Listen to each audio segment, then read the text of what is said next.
Okay guys, I am sending out this little paper that I sold on eBay, and I love selling paper stuff because usually it's very cheap at a garage sale or an estate sale. A lot of times they have paper things, you know, anything for 25 cents each in this box, or you know, a whole box full of it for a couple bucks or whatever. This, I'm not sure where I got this or how much I paid for it, because a lot of times, like I said, papers just kind of grab a bunch. So, but you know, not more than 50 cents probably. This is the enforcement of the Harrison narcotic law. It's from 1919. I sold this for $15. I listed it last week and it sold in just a couple of days. So now I need to ship it. So it is a 100-year-old piece of paper.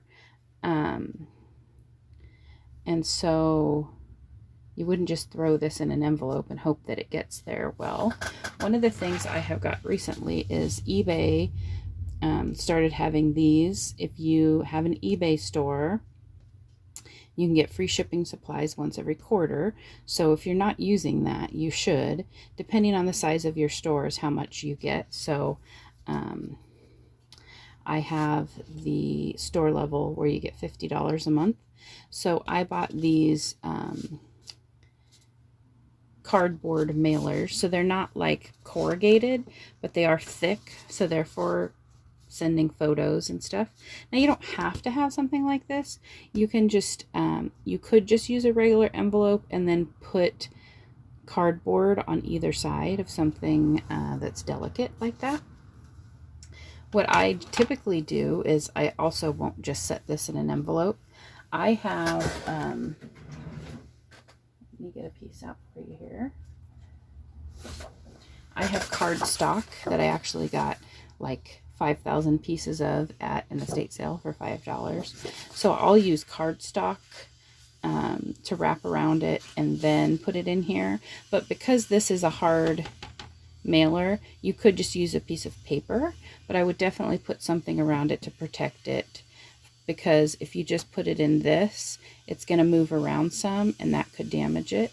So I would put it wrap it up pretty well in something like this, and then put it in the envelope so that it's not going to move around. If anything moves around, this will, and then that won't get damaged. So we'll see about how big it is, and I'll just make some folds in this paper.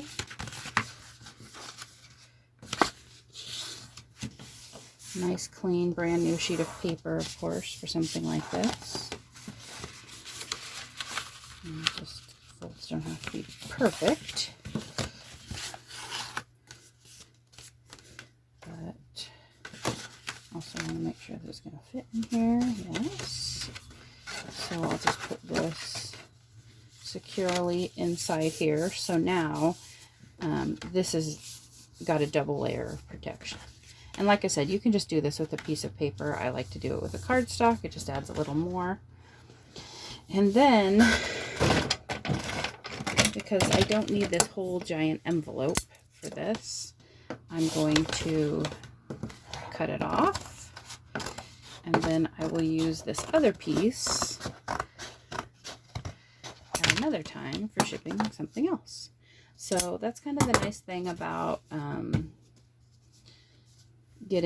sometimes I'll get, like with this, with bubble mailers and stuff, sometimes I'll get a bigger size. So that way, if I don't need the whole thing, I can cut it in half and use the other part later. I know sometimes people will just fold it over, but I feel like you should use your resources well. So, you know, don't just throw away that extra space, use it for something else. Then there's less that ends up in the landfill, right? So I will put this in here and then tape it up, put my label on it. It's ready to go.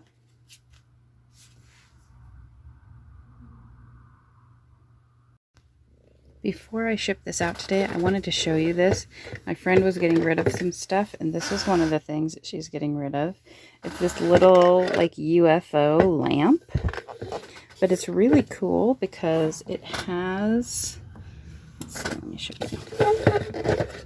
I'm going to open it up. And it has this little thingamajiggy here that sits on top of the light, and when the light gets hot, this rotates and projects stars, so the UFO is like lit up. It's really cute. I have a picture of it lit up, but I'm about to ship it, so I don't want to, you have to wait. Because it's such a little bulb in there, you have to wait a really long time for it to get warm enough. But it's actually the heat that causes this to turn. And so I can't show you that right now. I should have filmed it when I was testing it out, but it's pretty neat. It's a pretty neat little lamp. And I wasn't sure, there was none other just like this. I wasn't sure what to price it at. So I was like, you know what? Let's shoot for the moon, right? It's a spaceship. Shoot for the stars, maybe. So I listed it for $50, and it's just a little plasticky thing. And I got an offer for $40, so I took that.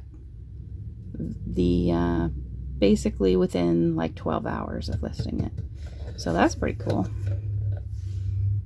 When you have unusual things that there's no comps for, that's kind of when you can, like, you know, shoot high, see what can happen, because you never know. This is one of those motion lamps, but unless they're something specific, they don't typically sell for too crazy amounts of money.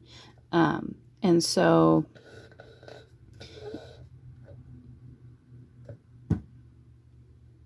if you have something unusual that there's no comps for, that's when you get to shoot for high money if you want.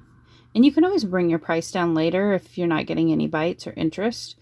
But, I mean, you know, you might as well start high, see what happens, right?